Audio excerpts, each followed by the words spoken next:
السلام علیکم دوستوں، ایک نئی ویڈیو کے ساتھ حاضر ہے۔ چلے اپنی ویڈیو سٹارٹ کرتے ہیں۔ ایران کے اسلامک ریولوشنری گارڈز کی نیوی جو ہے انہوں نے ایک نئی کیٹامارن میزر کارویٹ جو ہے اس کو دنیا کے سامنے لے کے آئے ہیں۔ یہ ویسل جو ہے، یہ کارویٹ جو ہے، یہ ورٹیکل لانچ سسٹم سے لیس ہے۔ یہ جو کیٹامارن ہوتی ہے اس کے بارے میں آپ کو پہلے بھی بتا چکا ہوں کہ یہ ایک عام بوٹ ہوتی ہے، لیکن اس میں ایک ایڈڈ چیز ہوتی ہے کہ اس کو 2 یا 3 ہلز سے جوڑ کے جو ہے وہ بنایا جاتا ہے۔ اوپر سٹرکچر ایک ہی ہوتا ہے، نیچے اس کے 2 یا 3 ہلز ہوتے ہیں، 2 بھی ہو سکتے ہیں، 3 بھی ہو سکتے ہیں۔ اس طرح کی شپ جو ہے وہ امریکہ بھی تیار کر چکا ہے۔ امریکہ کے پاس اس وقت 2 لٹورل کمبیٹ شپس ہیں، جن میں سے ایک جو ہے وہ اس کیٹامارن ڈیزائن کے اوپر جو ہے وہ بیس کی گئی ہے۔ دور سے دیکھو تو یہ جو کیٹامارن ڈیزائن ہوتا ہے یہ آپ کو بڑا زیادہ سلیک لگتا ہے، اسٹیلتھی لگتا ہے۔ ویسے ہی سمندر کے اندر کسی ایک شپ کو ڈھونڈنا بڑا مشکل ہوتا ہے، لیکن اگر اس شپ کا ڈیزائن بھی اسٹیلتھ ہو تو پھر ایسی شپ کو ڈھونڈنا واقعی زیادہ مشکل ہو جاتا ہے۔ تو اب ایران کے جو اسلامک ریولوشنری گارڈز ہیں انہوں نے اس ایک کیٹامارن میزل کارویٹ کو جو ہے وہ دنیا کے سامنے ریویل کیا ہے۔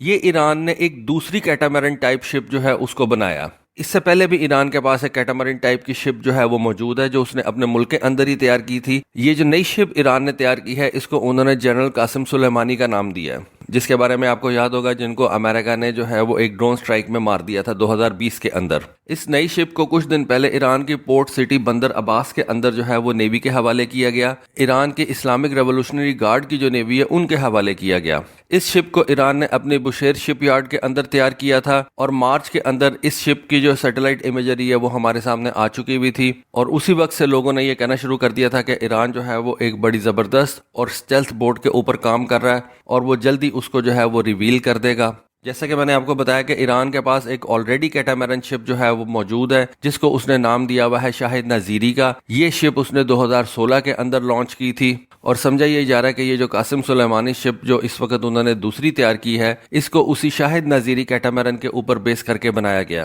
کیونکہ آلریڈی ایران کی نیوی کے پاس کیٹامارن جہاز کو بنانے کا نالج جو ہے وہ موجود تھا۔ اس وجہ سے ایران کی نیوی نے ایک بہتر کیٹامارن شپ جو ہے اس کو ڈیزائن کیا ہے، جس کے اوپر انہوں نے اب VLS بھی جو ہے وہ ہاؤس کر دیے ہیں، یعنی کہ ورٹیکل لانچ سیلز بھی۔ نئے اینٹی شپ میزائل جو ہیں وہ بھی اس جہاز کے اوپر انہوں نے لگا دی ہیں، اور ایران کا کہنا یہ ہے کہ یہ بیسیکلی ایک اسٹیلتھ شپ ہے جس کے اندر ریڈار ایویڈنگ ٹیکنالوجی جو ہے اس کو انکارپوریٹ کیا گیا ہے۔ اس کا جو ریڈار کراس سیکشن ہے وہ کافی زیادہ چھوٹا ہے، یعنی کہ کافی زیادہ کم ہے، اور جس کی وجہ سے آپ اس کو سمندر کے اندر بہت آسانی سے نہیں دیکھ سکتے۔ اور جیسا کہ میں نے آپ کو بتایا کہ سمندر کے اندر تو ایک ایئر کرافٹ کیریئر کو ڈھونڈنا بہت زیادہ مشکل بات ہوتی ہے، تو یہ تو پھر ایک کارویٹ ہے جس کا بہت بڑا سائز بھی نہیں ہے، تو اس طرح کی شپ کو سمندر کے اندر ڈھونڈنا اور زیادہ مشکل کام ہو جاتا ہے۔ اور یہ شپ جو ہے اس کے بارے میں کہا جاتا ہے کہ یہ پانی کے اندر بہتر طریقے سے مینوور کر سکتی ہے as compare to other ships of it size. اور اس شپ کے بارے میں یہ بھی بتایا گیا ہے کہ اس شپ کو چلانے کے لیے 4 انجنز ڈیزائن کیے گئے ہیں، جو کہ ایران نے اپنے ملک کے اندر خود سے تیار کیے ہیں۔ دوسرا، اس شپ کی انڈیورنس کے بارے میں بھی کافی اچھی باتیں جو ہے وہ بتائی گئی ہیں کہ یہ شپ جو ہے یہ لانگ انڈیورنس مشنز کے لیے تیار کی گئی ہے۔ یہ جو نئی کیٹامارن اسٹیلتھ شپ ایران نے تیار کی ہے، اس کے بارے میں ان کا یہ دعویٰ ہے کہ یہ ایران کی فلیٹ کے اندر سب سے بڑی ویسل ہے اس وقت، اور یہ ایران کا پہلا ایسا بحری جہاز ہوگا جس کے اندر انہوں نے ورٹیکل لانچ سسٹم جو ہے ان کو رکھا ہوا ہے۔ اگر ہم تصویروں سے دیکھیں تو ہمیں پتہ چلتا ہے کہ اس جہاز کے اوپر تقریباً 6 کے قریب ورٹیکل لانچ سیل جو ہیں وہ رکھے گئے ہیں، جن کے اندر آپ مختلف قسم کے سرفیس ٹو ایئر میزائل جو ہیں وہ رکھ سکتے ہیں۔ اب ان کی رینج کے بارے میں ان سیلز کو دیکھتے ہوئے آپ یہ کہہ سکتے ہیں کہ یہ کوئی بہت لانگ رینج والے میزائلز نہیں ہو سکتے، اور اس وقت ایران کے پاس ایک سید 2 سرفیس ٹو ایئر میزائل موجود ہے، جس کے بارے میں سمجھا جا سکتا ہے کہ وہ اس شپ کے ورٹیکل لانچ سیلز کے اندر رکھا جائے گا، جس کی رینج تقریباً 150 کلومیٹر بتائی جاتی ہے۔ اور اس کے بعد ایران نے ایک نیا سید 4 سرفیس ٹو ایئر میزائل بھی تیار کر رکھا ہے، جس کی رینج تقریباً 200 کلومیٹر بتائی جاتی ہے۔ 200 کلومیٹر ایک اچھی خاصی رینج ہے، اور اتنی چھوٹی سی کاربیٹ کے اندر اگر آپ ایک 200 کلومیٹر رینج کا surface to air missile house کر دیتے ہیں تو یہ شپ آپ کو کافی زیادہ جو ہے وہ پروٹیکشن فراہم کرتا ہے۔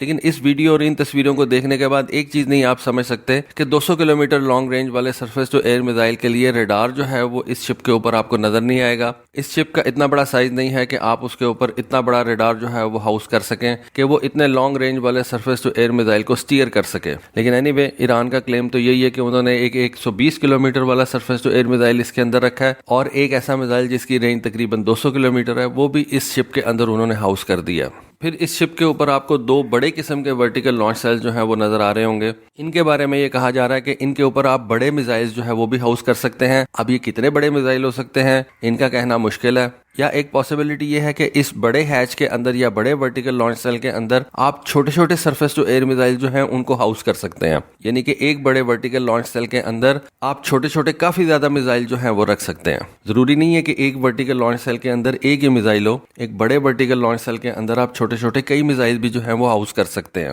لیکن بات پھر وہی آ جاتی ہے کہ کیا اس جہاز کے اوپر اتنا بڑا ریڈار جو ہے وہ ہاؤس کیا جا سکتا ہے کہ وہ ان لانگ رینج میزائلز کو جو ہے وہ سٹیئر کر سکے، یا اتنے دور تک ٹارگٹ جو ہے ان کو ایون ڈیٹیکٹ کر سکے۔ پھر جو ہم بڑی چیز اس جہاز کے اوپر دیکھ سکتے ہیں وہ اس کے اوپر 6 اینٹی شپ میزائلز جو ہیں وہ رکھے جا سکتے ہیں، جن میں سے 3 انہوں نے سٹار بورڈ سائڈ کے اوپر رکھے ہوئے ہیں، 3 جو ہیں وہ پورٹ سائڈ کے اوپر رکھے ہوئے ہیں، اور 4 ان میں سے جو اینٹی شپ میزائلز ہیں ان کا سائز جو ہے وہ تھوڑا سا بڑا ہے، اور 2 جو اینٹی شپ میزائل کے کنٹینرز ہیں وہ چھوٹے لگ رہے ہیں۔ اس کے بعد اس جہاز کے اوپر ایک سنگل بیرل 30 ملی میٹر کی آٹو کینن جو ہے وہ لگائی گئی ہے، جس کے ساتھ ساتھ انہوں نے الیکٹرو آپٹیکل سائٹ جو ہے وہ فائر کنٹرول کے لیے دیا ہوا ہے۔ پھر 20 ملی میٹر کی روٹری کیننز جو ہیں وہ بھی انہوں نے ساتھ لگائی ہوئی ہیں، جو کہ ڈیفینیٹلی کرو ممبرز استعمال کریں گے۔ اب یہ جو 4 بڑے کنٹینرز ہیں جن کے اندر اینٹی شپ میزائل رکھے جا سکتے ہیں، ان کے اندر رکھنے کے لیے ایران کے پاس غدیر اینٹی شپ کروز میزائلز موجود ہیں۔ یہ بیسیکلی چائنیز میزائلز ہیں جو کہ ایران اپنے ملک کے اندر خود سے تیار کر رہا ہے، اور جو 2 چھوٹے اینٹی شپ کروز میزائل کے لیے کنٹینرز ہیں ان کے اندر نصر ٹائپ کے میزائلز جو ہیں وہ رکھے جا سکتے ہیں۔ تو یہ بحری جہاز جو ہے یہ سرفیس ٹو ایئر میزائلز بھی لے کے جا سکتا ہے